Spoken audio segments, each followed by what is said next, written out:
Bom dia a todos, bom dia a todas, bom dia para você que nos assiste pela Pop TV em Sobradinho e Porto Alegre. Sejam todos muito bem-vindos e bem-vindas a mais um ICL Mercado Investimentos. Hoje, segunda-feira, dia de passar aí pelas expectativas do mercado para os nossos principais indicadores macroeconômicos. Será que o mercado assistiu o Mundial ontem de clubes? Será que o time que o mercado financeiro torce foi bem ou não? Porque é isso, vamos entender aí se eles estão de bom humor essa semana ou não. Mas a gente vai falar de outros assuntos importantes também, porque tem petróleo pintando na área, tem alta aí no preço da commodity, e a gente vai explicar tintim por tintim desse movimento, e também como essa escalada do conflito, ou possível escalada, pode afetar o preço da commodity e outras variáveis. E vamos passar também pela pesquisa mensal de serviços, que saiu na sexta, não deu tempo de falar, e ficou para hoje. Mas antes de tudo isso, já vou passar pela agenda para a gente ver o que tem de importante hoje na nossa agenda. E já adianto, tem um monte de indicadores importantes saindo aqui no Brasil e fora, mas como nem todos vão dar para falar em meia hora, a gente vai dividir entre hoje e amanhã. Então vamos lá, vamos ver o que já saiu, o que ainda tem para sair, porque às 8 horas da manhã saiu o IPCS semanal, aquele índice da FGV que mede a inflação ao consumidor semana após semana, e a FGV também divulgou o IGP-10 de junho. Então aqui a agenda sendo tomada de manhã pelos índices da FGV de inflação. Em seguida, 8h25, saiu o relatório Foco semanal, esse a gente vai comentar com vocês, vamos ver as perspectivas, o que mudou, o que não mudou, se o mercado está mais otimista ou se não está. E às 9 horas saiu o IBCBR, divulgação também do Banco Central, o nosso índice de atividade econômica de abril. Divulgadas todas as pesquisas mensais e o levantamento sistemático da produção agrícola, o que vem em seguida normalmente é o IBCBR, esse termômetro da nossa atividade econômica. Eu não gosto de chamar de prévia, porque ele tem uma metodologia diferente. Eu gosto de chamar de termômetro mesmo, porque ele traz perspectivas aí para onde deve ir a nossa economia. Mas vamos seguir porque tem mais coisa na nossa agenda, fora do Brasilzão também. Então, lá nos Estados Unidos, 9h30, saiu também índice de atividade industrial do Empire State de junho, né, um índice divulgado pelo Fed de Nova York que mostra essa atividade industrial no país. Às 15 horas tem balança comercial semanal, essa também velha conhecida nossa, aparece toda semana aqui na agenda. A OPEP divulga relatório mensal de petróleo e agora ele deve ganhar ainda mais relevância, deve ter um foco ainda maior. Então a gente vai falar também de relatório do OPEP essa semana e está tendo cúpula do G7 lá no Canadá ao longo do dia. Então um dia aí bastante recheado de indicadores aqui no Brasil, principalmente de inflação da FGV e outros indicadores aqui do Banco Central, mas a gente deve ter um foco maior no mercado de petróleo. Antes de entrar nesse mercado de petróleo, então, eu vou dar bom dia para o Diego, que já está lá na redação, coletando o bom dia de vocês, tentando saber de onde vocês estão falando. Diego, bom dia, como é que você está? Como é que foi o fechamento de sexta? Mercado, como é que ficou? Ficou mais animado? Ficou desanimado? Conta aí para gente. Bom dia, Débora. Muito bom dia para toda a nossa audiência. Muito bom dia para minha queridíssima Gabriele Cozendei, que já chegou aqui mandando um bom dia para mim e para você também, Débora. Bom dia para uma parcela, não toda, da nossa torcida organizada de telespectadores fiéis do Mercado de Investimentos. André Bolzan, Bad Dog, Maria Helena, Liz Longo. Bom dia para vocês, meus queridos. Bom dia para o Theo Descolado. Estou ainda achando possíveis sinônimos para o seu sobrenome, Theo, porque eu acho que se eu ler ele aqui vai gerar uma reação possivelmente devastadora. Bom dia para o meu xará, Diego Bonar. Enfim, muito bom dia para todo mundo. Bom dia para Janir, Lucia. Enfim, prazer estar aqui com vocês, gente. Segundamos com muita alegria, porque essa semana não vai ser 5x2 nem 4x3, vai ser 3x4. Que delícia, feriado de Corpus Christi aí no radar. Ainda assim, mesmo com feriado à vista, temos o nosso típico fechamento de mercado. Dessa vez, fazendo um fechamento não só de sexta, mas da semana passada inteira. Enfim, parece que sexta-feira 13 foi realmente o terror, hein? Nosso principal índice acionário, o Ibovespa, caiu 0,43% aos 137.212 pontos. O dólar, por sua vez, não avançou nem retrocedeu, ficou estável, praticamente no 0 a 0. Teve uma levíssima alta de 0,01%, cotado a R$ 5,54. Agora, sobre o que movimentou a nossa bolsa. Foram várias as coisas, na verdade, que movimentaram nossa bolsa na sexta-feira 13. Vou tentar fazer um apanhadão aqui, um resumo geral. No plano interno do nosso Brasilzão, tivemos a divulgação da pesquisa mensal de serviços pelo IBGE, o nosso queridíssimo Instituto Brasileiro de Geografia e Estatística. Mas, como é pauta de hoje, sem spoilers. Quer saber mais sobre? Vai ter que ficar aqui até o final do programa para ouvir os comentários da Débora a respeito. Agora, no plano internacional, o que aterrorizou a nossa bolsa e também as bolsas no exterior, já adianto, foi o aumento da tensão geopolítica no Oriente Médio, né? O ataque de Israel ao Irã e o contra-ataque do Irã a Israel gerou uma disparada do petróleo e um clima de cautela global. Sobre petróleo, adivinhe, também não vou dar spoiler, porque é um dos temas de hoje, então fiquem por aqui caso vocês queiram entender melhor o que está acontecendo com relação ao preço dessa commodity. Agora, no exterior, especificamente em Nova York, as bolsas fecharam com uma baixa generalizada, de novo, após o ataque de Israel ao Irã. Com tudo isso no radar, o Dow Jones caiu 1,79% no dia e acumula uma baixa de 1,32% na semana. Já o S&P 500 recuou 1,13% no dia e 0,38% na semana. E, por sua vez, o Nasdaq retrocedeu 1,30% no dia e 0,63% na semana. Débora? Vamos lá, vamos entender esse movimento todo que a gente teve na sexta-feira, né? Uma sexta-feira mais complicada, uma sexta-feira de muitas quedas, não só aqui, mas no mercado internacional. Aqui ainda a queda foi mais branda, né? Porque se a gente pega lá o 0,43 que a bolsa caiu, poderia ter caído muito mais se tivesse acompanhado todo o movimento negativo que veio de Nova York, das bolsas europeias e até das asiáticas logo no comecinho do dia. Mas a gente não aprofundou tanto essa queda justamente por conta da Petrobras. A Petrobras e as empresas ligadas ao setor de petróleo e gás acabaram segurando um pouco essa queda do Ibovespa, então evitaram que o Ibovespa caísse mais justamente por conta da alta do petróleo. Então vamos começar a destrinchar todo esse movimento que a gente viu acontecer na sexta-feira, começando pelo índice de volatilidade do S&P 500, o VIX, né, que é um índice conhecido como índice do medo, e ele acaba sendo também um termômetro aí do que se espera de volatilidade nos índices lá nos Estados Unidos. O VIX ele é conhecido como índice do medo porque ele mede volatilidade. Se a gente começa a ter uma volatilidade muito grande ou um temor muito grande, esse índice dispara. E na sexta-feira não foi diferente. Na sexta-feira o VIX disparou e a gente fez um gráfico para mostrar para vocês como é que foi esse comportamento do índice de volatilidade do S&P, que normalmente começa a ter movimentos de alta em momentos de tensão no mercado, seja geopolítica, como foi dessa vez, ou em outros momentos, como a gente teve, por exemplo, logo no comecinho da guerra comercial dos Estados Unidos e da China, das tarifas, a gente viu o VIX subir também.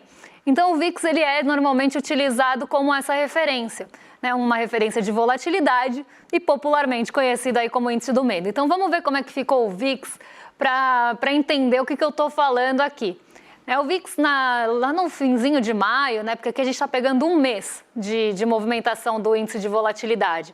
Ele estava ali nos $17, ele tem uma alta considerável aí no fim de maio, ele bate 22 e 29 e depois arrefece e não tem grandes picos, né, não tem grandes movimentos de alta. Ele até tem algumas quedas, que é o que vocês estão vendo, a variação percentual do lado, e do outro o preço. Então a gente vê que ele tem até algumas quedas que ajudam a segurar o movimento de volatilidade, então não tem, né, só para vocês entenderem, gente, tem mercado de volatilidade, tem mesas de volatilidade, tem gente que só opera volatilidade, e aí tem vários tipos de operação de volatilidade. Aqui ele mostra justamente esse termômetro da volatilidade. A volatilidade ela é interessante para quem especula, né? Então se você tem altas e quedas muito bruscas, você consegue pegar distorções de preço e ganhar em cima disso. Então, um mercado muito calmo, né, não faz bom navegador. Brincadeira, né? Mercado muito calmo não faz bom especulador. Então, quando você tem um mercado instável, isso é interessante para quem especula e não à toa, ações que sofrem mais ataques especulativos são as mais voláteis, né? São as que sofrem grandes altas e grandes quedas ali ao longo dos dias. Então o VIX ele tem esse termômetro, mas ele também é conhecido aí por ser o índice do medo. Quando a gente começa a ter um temor muito grande, uma tensão muito grande, ele dispara. E foi o que aconteceu na sexta-feira, que é esse pico que vocês estão vendo aqui, né? Você tem aí 15%, mais de 15% de alta no índice de volatilidade na sexta. Ele chegou isso aqui é fechamento, tá? Mas durante o dia ele subiu mais de 20%, bateu os $20 ali. E agora, nessa segunda, ele voltou a cair 4%, devolvendo um pouco dessa alta que ele teve no dia anterior. Então, aqui a gente vê que a gente começa a ter um dia que tem muita expectativa de volatilidade. E olha como é que ele veio subindo nos últimos dias. Ali fica até melhor para ver, né? Porque aqui é movimento dia a dia. Mas olha essa escaladinha que ele dá do dia 12 do dia 10, desculpa, até o dia 13. Ele dá um pico aí de alta, né? E ele vai subindo, não é de uma vez, ele vai subindo ao longo do tempo. Então isso mostra que tem sim uma desconfiança muito grande, um medo muito grande, um temor muito grande rondando os mercados. E aí o VIX já começa a ser esse indício. Mas mais que isso, porque na sexta-feira o que subiu muito foi o petróleo Brent e o WTI também, né? Eles subiram bastante, justamente por conta desse temor de escalada de guerra no Oriente Médio, principalmente envolvendo Israel e Irã dessa vez. E a gente sabe que ali no Irã, né, tem um pedacinho do Estreito de Hormuz. Eu até estava procurando aqui, se eu não encontrar para hoje, eu trago amanhã, porque é muito interessante, mostra qual o caminho dos navios de petróleo ou navios de uma forma geral que carregam commodities, mais petróleo inclusive, que passam por esse estreito. E boa parte da produção mundial de petróleo passa por ali. E quando você começa a ter conflitos nessa região, esses navios de petróleo precisam desviar desse caminho, que foi o que aconteceu, inclusive, no passado, quando a gente começa a ter alguns acirramentos, né, de conflito nessa região, os navios começam a desviar desse estreito, fazer um caminho um pouco mais longo, e isso já encarece o frete também. Então, não só a alta do petróleo está ligada à produção do petróleo, de fato, porque se você espera que vai ter um conflito numa região que é produtora de petróleo e que produz bastante petróleo, e o Irã é conhecido justamente por isso, se você começa a ter um conflito ali, você já espera que a produção vai cair. Se a gente está falando de commodity negociada no mercado internacional, você espera que, se cair a produção, vai cair a oferta, a demanda vai continuar a mesma e o preço vai subindo. Então, os futuros de petróleo eles já começam a apontar para isso. Se você está vendo que tem uma tendência de alta no barril, o barril começa a ser negociado cada vez mais caro. Se vai encarecer o frete desse barril, se ele vai ficar mais caro para ser transportado, se ele vai ter que fazer um caminho mais longo, esse petróleo vai subindo de preço. Não é à toa, a gente tem relatório do OPEP hoje, não me deixa mentir, a OPEP consegue, de certa forma, segurar, né, a oferta de petróleo, muitas vezes, mesmo com a demanda em alta, para tentar subir artificialmente o preço do barril de petróleo. Então, você tem uma OPEP que tem esse poder, você começa a ter uma escalada de conflito ali na região que vai aumentar a possibilidade ali de uma produção mais enxuta também e ainda vai encarecer o frete. Aqui, ó, acharam, gente, ó, vocês são incríveis, eu nem tinha pedido, mas o pessoal já achou aqui como é que é a rota ali no Estreito de Hormuz, né? Passa cerca aí de 30% da produção de petróleo aqui, né? Nesse estreitinho que vocês estão vendo ali. É um caminho muito importante para o barril de petróleo, né? Então, se você vai ter que, ou né, se ele for fechado, coisa assim, ou se tiver que ter um desvio por conta de conflitos, aí a gente já espera também frete mais caro. E tudo isso vai fazer a commodity ficar mais cara. E aí vocês podem estar pensando, Débora, e eu com isso? A gente com isso tudo a ver, né? Porque, primeiro, se o barril começa a ficar mais caro, a gente já pode esperar que os combustíveis vão ficar mais caros. Porque você tem um aumento do preço do petróleo, isso não vai ser repassado imediatamente, porque mudou a política de precificação, mas em algum momento vai ter pressão para que esse aumento do barril, se continuar e se for um aumento muito grande, que ele seja repassado para o preço dos combustíveis. Se a gente tem combustíveis mais caros, temos mais inflação. E aí a gente já sabe, né, quem assiste aqui o mercado, que o único remédio para a inflação que a gente conhece aqui, né, no Brasil e no mundo, né, porque os economistas que combatem a inflação só veem um remédio para a inflação, que é a alta dos juros, o que a gente pode esperar? Que se começar a ter pressão de inflação por conta de combustíveis, que não tem nada a ver, não tem sensibilidade nenhuma, porque subir a Selic não vai assustar o petróleo e fazer ele cair, não vai fazer com que os preços dos combustíveis caiam, mas você sabe que o primeiro remédio a ser dado é esse. Então, se começa a ter uma alta na inflação por conta de aumento de petróleo, a primeira pressão que a gente vai ver vai ser na taxa de juros. Isso já aconteceu na sexta-feira. Então, vou colocar aqui a minha tela para vocês acompanharem aqui comigo. Primeiro, o movimento do petróleo Brent nesses últimos dias, que teve aí a sua alta aqui. Não sei se vocês vão conseguir ver a minha setinha, acho que não. Então, eu vou apontar aqui, ó. Teve essa alta, né, justamente aqui a gente está pegando 6 meses de petróleo, podem ver que o petróleo tinha arrefecido, ele estava sendo operado ali perto dos $60 por barril, orbitando aí os $60, e ele dá esse pico aí para perto dos $75 no fim da semana. Então esse movimento que vocês estão vendo aí é justamente a alta do petróleo depois do dia 13.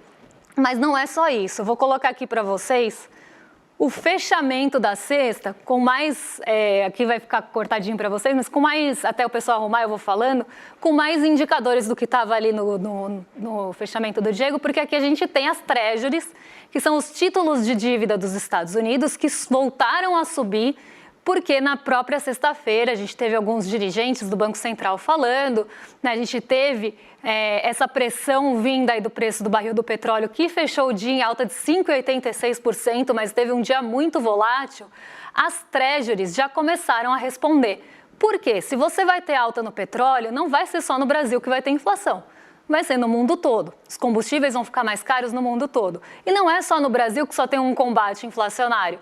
No mundo todo a gente tem também só essa forma de olhar para a inflação. Então o que já começou a ser projetado? Se vai ter alta no petróleo, vai ter alta da inflação. Se vai ter alta da inflação, vamos ter que subir juros ou manter os juros em patamar mais restritivo por mais tempo nos Estados Unidos. Isso a cabeça de quem está operando o mercado. Se vai ter juros mais altos e mais restritivos por mais tempo, eu vou começar a pressionar os juros futuros. Então, para ali colocar o meu dinheiro nos Estados Unidos nas treasuries, eu quero cada vez mais juros, né? Afinal, tem todo um conflito. E eu acho que vai subir a taxa de juros ou que ela vai ficar mais alta, então vou colocar e apostar e fazer pressão nisso. E aí a gente vê as treasuries subindo 0,87 lá nos Estados Unidos, chegando ali a 4,40%. As treasuries que estavam dando trégua com a possibilidade de arrefecimento entre a guerra comercial da China e dos Estados Unidos voltaram a subir.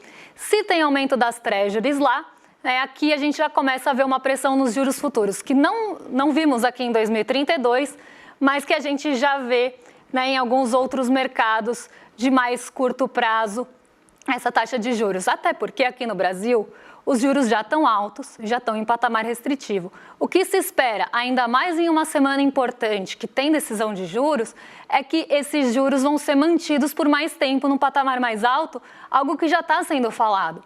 Então, o movimento aqui pega a gente em vários aspectos.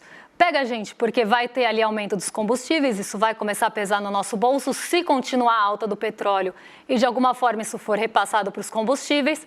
Pega a gente porque vai começar a ter pressão por juros maiores lá fora e esses juros maiores também podem começar a pressionar aqui.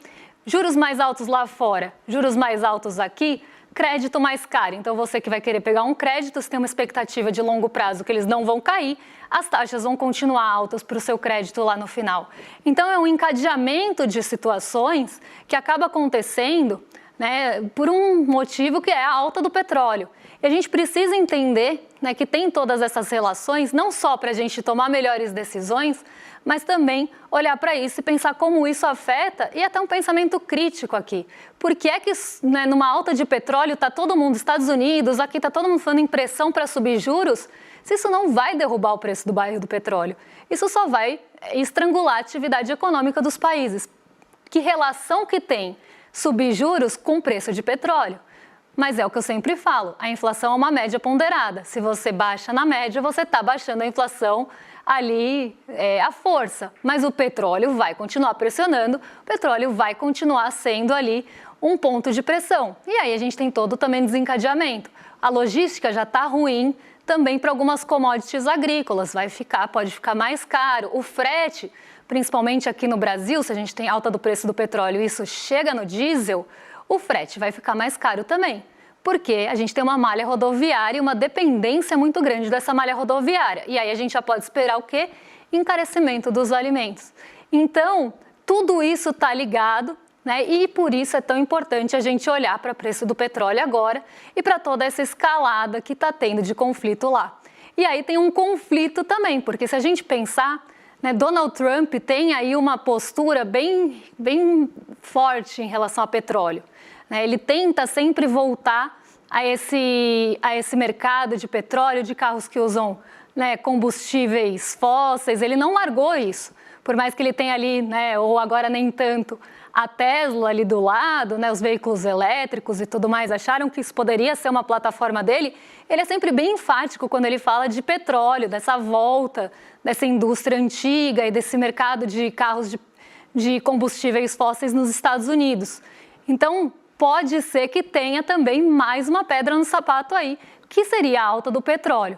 E até por isso a gente vê que tem uma ressalva dele em relação a essa briga com o Irã. Mas vamos esperar cena dos próximos capítulos, porque isso deve aparecer com recorrência aqui no Mercado de Investimentos, já estou avisando vocês. Mas agora, que eu preciso dar uma respirada e beber uma aguinha, vou passar para o Diego porque ele está lendo o comentário de vocês e ele vai contar para a gente quais eram as expectativas do mercado para o nosso serviços, para o nosso setor de serviços, assim de saúde, segunda-feira, hein? Diego, conta para a gente o que o mercado estava esperando para o setor de serviços. Segundamos, Débora, segundamos, fique em paz. Galera aqui no chat está bem revoltado com essa especulação por parte do mercado, mas chegou um dos meus momentos favoritos do programa, que é o quadro Mercado Errou ou Errou? Olha, pelo que eu estou vendo aqui, o mercado estava com projeções que eu considero até bastante realistas para a pesquisa mensal dos serviços no mês de abril. A mediana das projeções apontava numa variação positiva de 0,2%. Já a média estava 0,1 ponto percentual abaixo da mediana, esperando uma variação positiva de 0,1%. Mas as apostas como um todo estavam indo de uma visão bem pessimista, com um piso de menos 1%, até uma visão bem otimista, com um teto de 0,8%. Ao todo, foram 31 instituições respondendo à pesquisa do Broadcast Estadão. Agora, afinal de contas, as projeções do mercado fizeram jus ao nome do quadro ou dessa vez nós mordemos a língua, Débora? Olha, dessa vez o mercado na mediana até que ficou ali, né, na média mediana, ficou muito próximo do que a gente viu de comportamento dos serviços. Porque o que a gente tem visto no setor de serviços nesses últimos tempos é praticamente uma estagnação, né? Ele ficou positivo por vários meses seguidos, mas ele ficou positivo ali, não foram grandes saltos que o setor de serviços deu, né? O setor de serviços fica sempre ali muito perto do zero, 0,1, 0,2, sempre orbitando aí o 0 a 0. E dessa vez, em abril, os serviços variaram aí 0,2%, tendo seu terceiro resultado positivo, mas é o que eu falei, sem muita empolgação. É um resultado positivo que não empolga, né? Como a gente falou do varejo, quase um carisma de samambaia de plástico, porque não acaba trazendo uma empolgação. Você vê que ele está orbitando o zero, mas não leva isso nos 12 meses para um patamar mais alto. A gente começa a ver alguns serviços importantes também caindo e muito disso é efeito, sim, da taxa de juros, não tem como negar. Tanto no varejo como nos serviços, a gente já começa a ver a taxa de juros mostrando as suas garrinhas. Então vamos ver como é que foi o comportamento de fato aí do setor de serviços para além das projeções do mercado, que dessa vez, pelo menos na mediana, eles acertaram, né? Foi 0,2 de alta e eles estavam prevendo justamente isso. Então abriu contra março, mês e mês aqui, 0,2 de alta. No acumulado do ano, né, janeiro abriu aqui 2,2 de alta, mas olha que interessante, a gente tem um acumulado janeiro-abril de 2,2, mas um acumulado em 12 meses de 2,7. o que mostra justamente essa tendência à estagnação do setor de serviços. Ele consegue dar alguns saltinhos curtos no meio do caminho, mas nada para levar esse acumulado em 12 meses para um patamar mais alto. Ele está sempre ali orbitando os 3%. Ele não consegue sair disso justamente porque o que está sendo substituído, né, quando sai um mês e entra o outro, não é uma alta tão expressiva. E em relação ao ano passado, aí sim a gente teve uma alta de 1,8%. Vale lembrar fatores aqui que podem ter influenciado, além da taxa de juros, o nosso setor de serviços. Então, menos dias úteis. Abril, a gente acabou tendo menos dias úteis e isso pode impactar, isso tem efeito calendário, sim, no nosso setor. Mas a gente começa a ver, né, justamente essa desaceleração, não tão desaceleração assim, mas essa estagnação, eu diria. Ele ainda não está desacelerando, mas ele está mostrando ali que está com pouco fôlego. Acho que esse é o principal ponto. Então vamos ver aí as variações mensais e a variação de 12 meses, porque aí a gente consegue acompanhar, né, a tendência desse setor de serviços ao longo do tempo. Então, olha aqui as variações mensais. A gente teve queda, só uma queda mais expressiva em novembro do ano passado, mas depois a gente vai orbitando aí esse zero. Então, um pouquinho de alta ali, que é essa pontinha que está acima da linha zero aí, depois cai de novo, aí volta a subir, mas sempre ali não passando muito o 0,5%, né? Está sempre nessa faixa ali, entre 0 e 0,6, que são essas altas que vocês estão vendo na parte azulzinha final do gráfico, e agora uma alta de 0,2.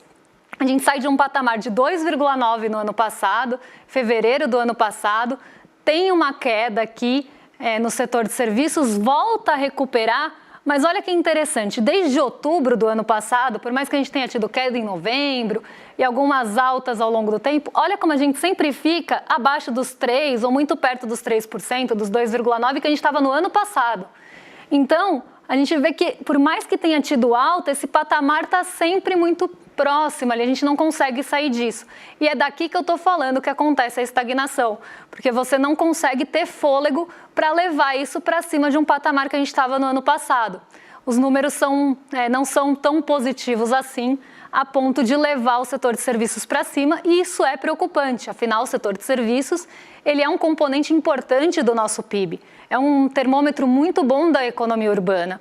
É um setor que tem um peso grande também na composição do PIB. Se a gente começa a ter desaceleração nos serviços ou uma estagnação, a gente vai ver que o PIB vai crescer, o que vai ser puxado pela agropecuária. A gente sabe os problemas que acabam desenrolando disso, que é uma concentração de renda maior, é um setor ali, né, que está em recuperação, então também vem de uma base muito ruim, mas um setor conhecido por ser concentrador de renda, um setor conhecido ali por vários aspectos que não são tão positivos assim para a economia. Então, o setor de serviços, por outro lado, a gente sabe que quem trabalha com o setor de serviços normalmente tem sua renda atrelada ali ao setor. Então, se você começa a ter uma desaceleração aqui, também desaceleração de renda aí das pessoas. Vou passar por um último gráfico antes de passar recadinho para vocês, que é o último gráfico do setor de serviços aqui, que mostra as atividades. Não vou passar por todas, vou passar só pelas mais importantes, só para a gente saber ali. Serviços prestados às famílias caíram 0,1, ainda tem um acumulado em 12 meses positivo, mas já começa a mostrar queda. Serviços de alojamento e alimentação também caiu. Outros serviços prestados às famílias caiu também. No geral, né, muitos setores, muitas atividades do setor de serviços caíram. Poucas ficaram no positivo. No positivo mesmo, só os transportes e serviços auxiliares aqui que ficou em 0,5. De resto, todo mundo caiu esse mês. E a gente vê serviços técnicos profissionais, aí na contratação de serviços técnicos a gente vê queda. Então mostra sim uma desaceleração e uma estagnação preocupante que já começa a acender um alerta em relação a um setor tão importante aqui do Brasil. O Focus vai ficar para amanhã, porque agora eu vou passar para os nossos rolezeiros, mas antes eu quero convidar vocês, para quem ainda não assistiu, não perde tempo, entre em clmercado.com.br para garantir a sua vaga e assistir o replay da Semente do Caos, que passou ontem. Foi incrível, mas para quem estava vendo, sei lá, o jogo do Palmeiras, às vezes não conseguiu assistir, vai ter uma chance de assistir de novo. E foi uma aula imperdível, uma aula sensacional do Castro Rocha. Então, quem não assistiu, convido a assistir, porque ainda dá tempo. Então olha lá, corre em iclmercado.com.br para garantir o acesso. E agora sim, eu vou passar para os nossos vizinhos de cima, Rolê ICL com William De Luca e Guga Noblar. E eu volto amanhã para trazer focos, IBCBR. A gente passa por tudo isso. Um beijão e até lá, pessoal. Fala, turma! A gente teve no domingo uma das aulas mais importantes da história do ICL e também uma das que teve o maior público até hoje. Uma aula onde o professor João César Castro Rocha revelou em detalhes o plano em curso da extrema-direita no Brasil. E é um plano para semear o caos e colher o poder total. Se você não assistiu essa aula, você tem a obrigação de fazê-lo. Isso porque se todos não souberem do que está acontecendo e se a gente não se juntar para enfrentar, a gente corre o maior perigo que já correu até hoje. A gente liberou o replay dessa aula para que você possa assistir. Você sabe qual é a diferença entre informação e conhecimento? Uma informação é um fato dado sobre algo ou alguém. O conhecimento é a capacidade de interpretar e analisar criticamente uma informação.